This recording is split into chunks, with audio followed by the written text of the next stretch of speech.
I don't know exactly when it started. This spiral into solitude, substance, and the need to be seen, whether through love or hate. Maybe it was the first time I grasped how insignificant I was in the face of the infinite universe. Or maybe it was that night I found myself utterly alone. The walls of my room closing in as the silence pressed down on me like the weight of the cosmos itself. That silence, that unbearable stillness, was terrifying at first. But then, something in it called to me, wrapped itself around me like a cocoon. And in that embrace, I found something seductive, something addictive. At first, the silence was enough. But silence has a way of amplifying your thoughts, your fears, until they're all you can hear. So I turned to substances, to anything that could dull the sharp edges of those thoughts, blur the lines between where I ended and where the void began. It was as if I was trying to dissolve myself, bit by bit, into the fabric of the universe, to become one with that infinite emptiness. Even that wasn't enough. I started to realize that I needed more than silence or numbness. I needed to feel something, anything, even if it tore me apart. So I reached out, clumsily at first, craving validation. I longed to be loved, to be adored, to matter in some small way, even if just to one person.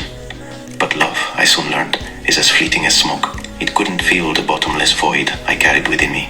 When the love inevitably faded, when it wasn't enough, I found myself equally addicted to the opposite, to being hated. Hatred has a strange way of making you feel real. If someone hates you, you're still at the center of their universe in some perverse way. I began to crave their hatred just as much as their love, as if either one could prove that I wasn't just dissolving into the emptiness. Whether it was love or hate didn't matter, as long as I was seen. In love, I found a fleeting sense of worth. In hate, I found a grim affirmation that I existed, that I could provoke, affect, and leave a mark. Both became intoxicating in their own way, an endless cycle of seeking and fleeing, clinging and pushing away. The world outside became distant, irrelevant, a flickering shadow on the edge of my vision. Friends, family, they were ghosts, pale imitations of life, intrusions into the perfect void I was crafting for myself. Every drink, every pill, every hit pulled me deeper into that void, and I welcomed it, craved it. The substances weren't just a crutch, they were a bridge to the oblivion I so desperately sought. They numbed me, softened the world until all that was left was the sweet, silent darkness. But there was something else in that darkness too. Something that lurked just out of sight, a shadow of a shadow. It was the gnawing sense that I was losing something vital, something that mattered. I tried to drown it, to suffocate it under layers of isolation, intoxication, and the volatile dance between love and hate, but it persisted. It whispered to me in the quiet moments, the moments when the drugs wore off, or when the love soured and the hate burned too hot, and I was left alone with my thoughts. It told me that I wasn't escaping anything, I was becoming something else, something less, something hollow. Then one night, as I stood under the stars, the enormity of it all came crashing down on me. The universe, that vast, uncaring expanse I had tried so hard to merge with, suddenly felt like it was watching me, not with eyes, but with something deeper, something cosmic. I realized then that I hadn't been escaping the universe, I had been feeding it, becoming part of a grand, incomprehensible design.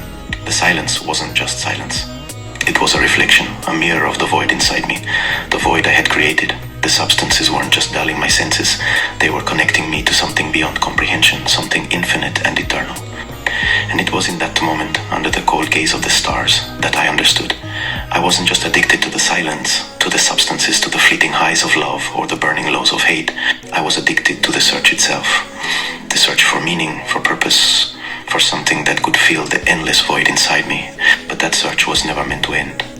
It couldn't end, because the search was the point. The journey was the destination. As I stood there under the stars, I realized that this was not an ending but a beginning. My search will never end, but that's okay, because in searching, I become the bridge, the link that holds the universe together. I am not just a person, I am a conduit, a channel through which the infinite flows. I am a whisper in the void, a song without end. And that is enough. It has to be enough. And in that thought, I find a kind of beauty, a truth that hums with cosmic resonance in the corners of my mind. I am not lost. I am the journey itself, the endless echo, the heartbeat of the universe. I will continue to resonate through the cosmos until the stars themselves grow cold, until the universe itself dissolves into silence. And when it does, when the last star fades and the final echo dies out, I will still be there, part of the infinite, the eternal surge, because I am not just part of the universe. I am the universe, and the universe is me. and that in the end is all there ever was and all there ever will be.